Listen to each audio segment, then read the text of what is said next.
Hi, my name is Sherry Duncan, and today I'll be sharing with you my two NDE experiences. And thank you for joining me. All right, my first NDE experience happened in 1966. I was 9.5 years old. Um, my aunt and my cousins invited me to go to the beach with them for the day. I was very excited. I love the ocean. So it was a sunny, partially overcast day, and when we got to the beach, my 13-year-old male cousin and I decided to walk down the shoreline a ways to look for seashells and driftwood and whatever other treasures we could find. So I was excited. So we made our way down the beach, and my cousin was ahead of me a ways and kind of more up on the bank, and I was down closer to the water.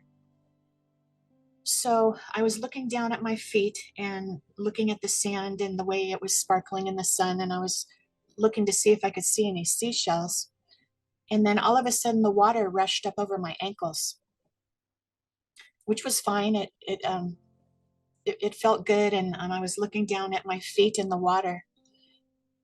And then all of a sudden, a large, powerful wave with a strong undertow completely overtook me and pulled my whole little body out into the ocean. It was totally unexpected. I didn't even see it coming. So the first thing that happened is I took a big, deep breath in, and then the wave pushed me under the water. And then it popped me back up immediately, and I took a second medium-sized breath, and then back down I went.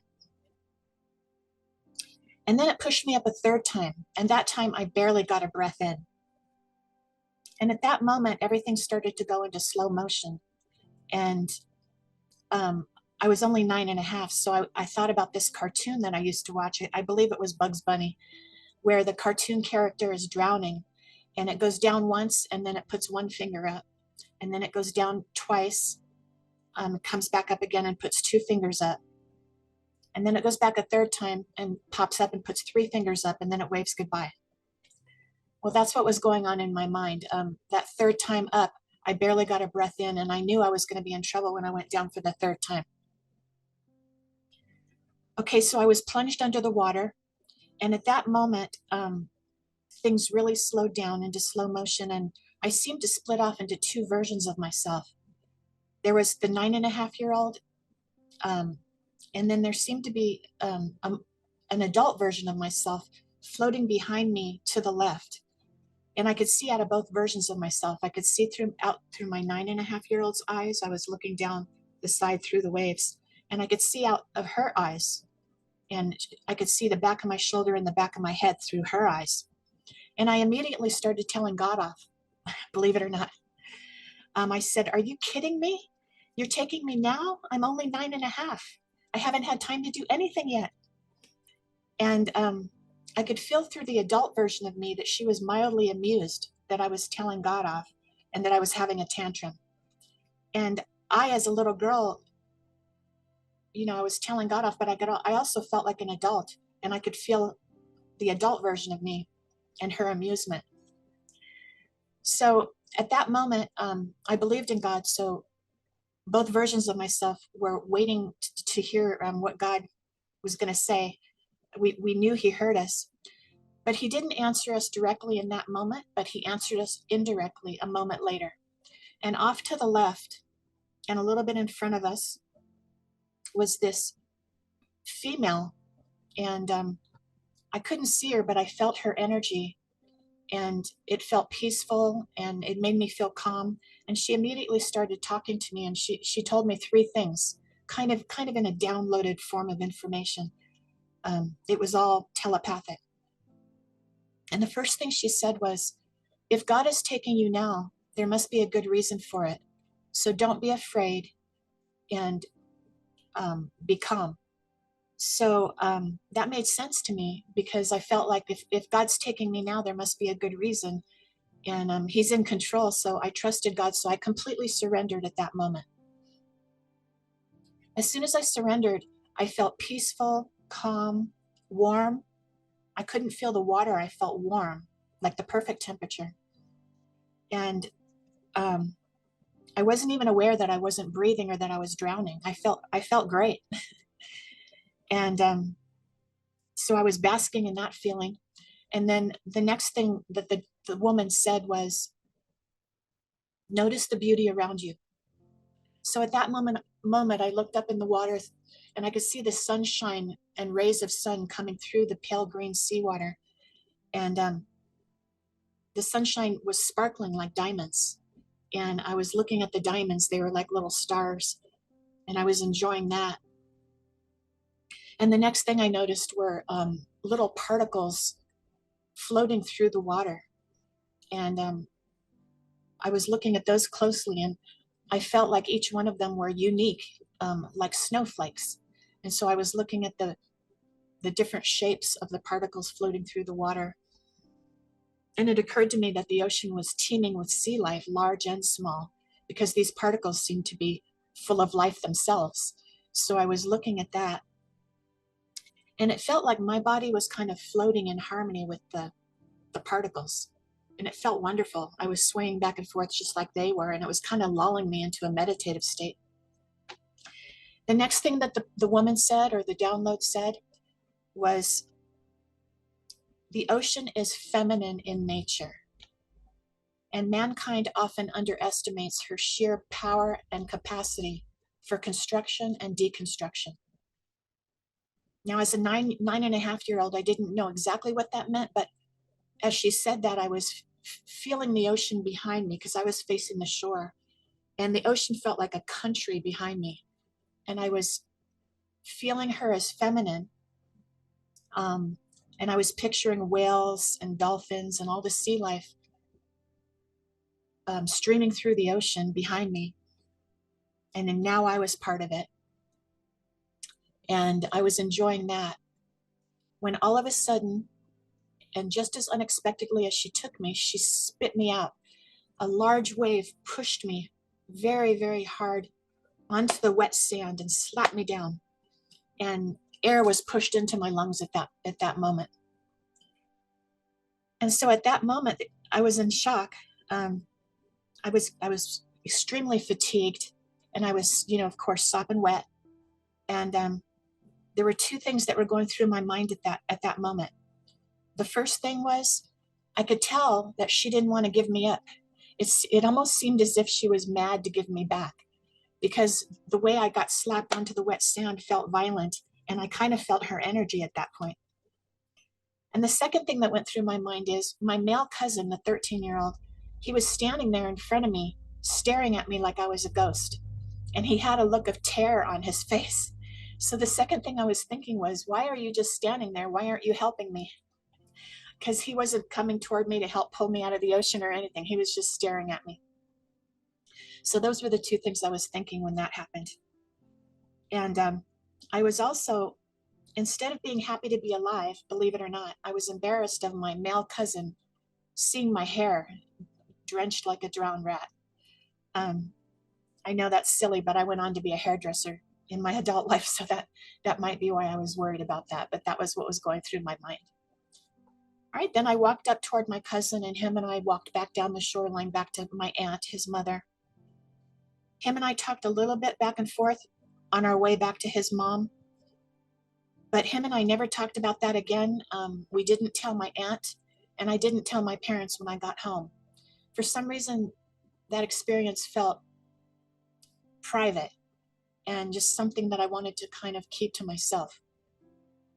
And so it was never talked about again until just recently, and now today with you. Okay, what I learned from that experience: enjoy the beauty around you, especially in difficult times or situations. Do not take the ocean for granted. She's very powerful. And lastly, the moment you surrender to God is the moment you step into peace and beauty. The abilities I gained after that near-death experience in 1966, I started to receive guidance and messages, almost like channeling.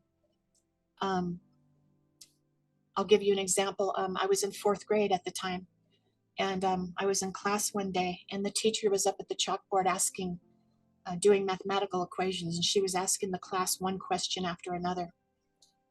And I got the answer downloaded to me, one question after another. I kept raising my hand and every answer was correct.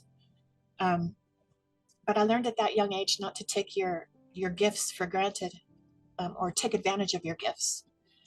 The second ability I learned, but I didn't realize it at that point, was I had an ability to give psychic readings. I gained that ability that day, but I didn't realize that until I was in my early adulthood, my late 20s and 30s, and then that ability kicked in. You know, benefit from it in whatever way you can. Sometimes it draws attention to yourself, too much attention, and people can get jealous, they can get mean. You know, you've got to learn to listen to your guidance, and guidance comes in a subtle voice. Your ego comes in a loud voice. That's easy to follow your ego advice. But when it comes to your higher wisdom guidance, that's a subtle voice. It's a subtle voice, and it's always peaceful and soft and kind. And when you learn to listen to that voice, things go a lot better for you. Things don't backfire as often. I learned not to be judgmental. Like when the kids were picking on me, I blamed my best friend for not sticking up for me. But really, when I look back on it, there's really nothing she could have done to help me. So, and I, you know, I didn't really, I've learned over the years not to blame people when they're mean to you or they do unkind things either, because none of us know where people are coming from. And so basically over the years, after all these years, I've learned not to be judgmental, not to be too quick to judge other people, and to try to be kind to other people, and basically to listen to the subtle guidance that you get. Those are the three things that I've carried along with me all those years. I had what's called a spiritually transformative experience in 1966 when I was 39 years old. I met and fell for a guy that I worked with, and we got engaged and we moved in together. We planned on getting married. About 4 months into our relationship, he lost 2 jobs back to back that were very important to him.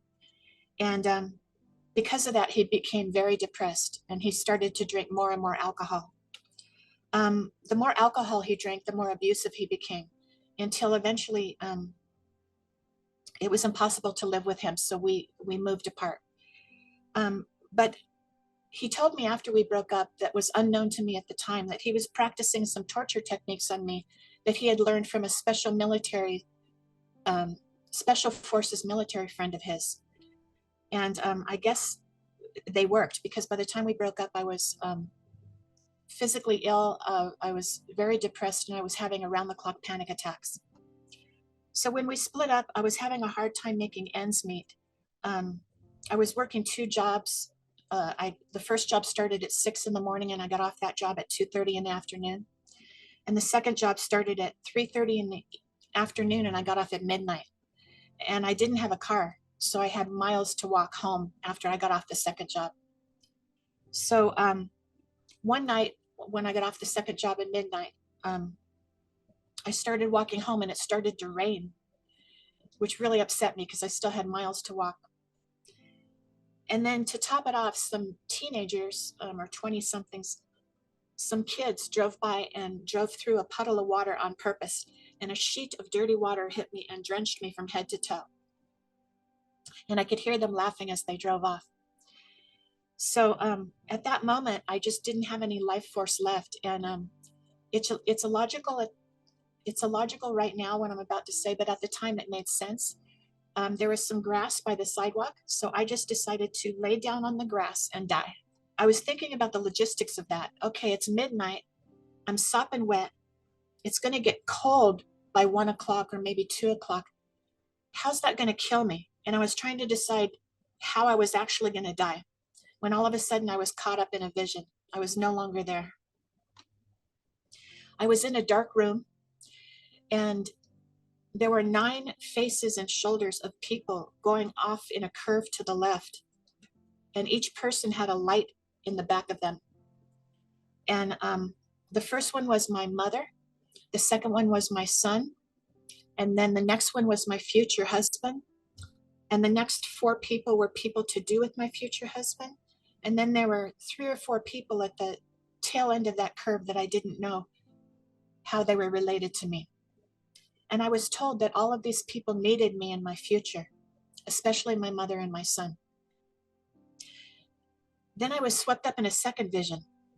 I was on a battlefield with a man who seemed to be me in another lifetime. And he was preparing to march his platoon forward in battle. But he was scared he was going to die. So he was terrified. And he was trying to make the decision, should I march my platoon forward or should I retreat? And if he retreated, he was going to be seen as a coward, but it also was going to result in probably certain death. So he was trying to make that decision. So him and I were trying to make our decisions at the same time. And we seemed to be each other in a different lifetime, but all lifetimes seemed to be happening at the same time: the past, the present, and the future. So we were helping each other. So I decided to not die and help the people waiting for me in my future. And he decided to be brave and move his platoon forward in battle. And we made the decision at the same time. And so all of a sudden I was back in my body, back standing, looking at the grass. And I felt exhilarated. I felt full of energy. Even though I was drenched by that car that went by, I didn't feel wet. I felt dry and warm. And I had miles to walk home still. But it seemed like my ankles had wings attached to them and like I was gliding home. Didn't even feel like I was walking. It felt like an angel was carrying me. So that was that experience. What I learned from that experience was don't ever give up because you are needed in your future. I learned how to put healthy boundaries in place. I realized that the past, the present, and the future are all happening simultaneously at the same time. And I learned that it's important to think of things every day for you to be grateful for, because being grateful is powerful medicine. Some of the abilities I gained from that spiritually transformative experience, which again happened in 1996, I gained the ability to help others who were deeply hurt. It seemed like people were drawn to me that were in a lot of pain, and I was able to say something just in the right way for them to completely heal. And then I gained an ability to write a book. A book was kind of just channeled through me to where I didn't even have to work at writing it, just the words just came. If you're interested in getting the book that I just spoke about, the title is You Will Be Okay, I Promise, a uniquely helpful guidebook. And you can get it on Amazon in paperback, in ebook form on Kindle, or in audio form on Audible. My book is about how I healed myself from that nervous breakdown with universal laws and principles. A lot of these books that I read, I found universal laws and principles that I'd never heard of that helped me to heal from my nervous breakdown. Laws such as the law of life and death, the law of attitude, the law of guilt consciousness, laws just like the law of gravity, but they're like a playbook on how to live your life. And I put 72 of those universal laws in the back of my book in a glossary. If anybody's interested, they're very helpful. And yeah, I eventually went on to have a second NDE, if you'd like to hear about that. And it happened in 1921 when I was 64 years old.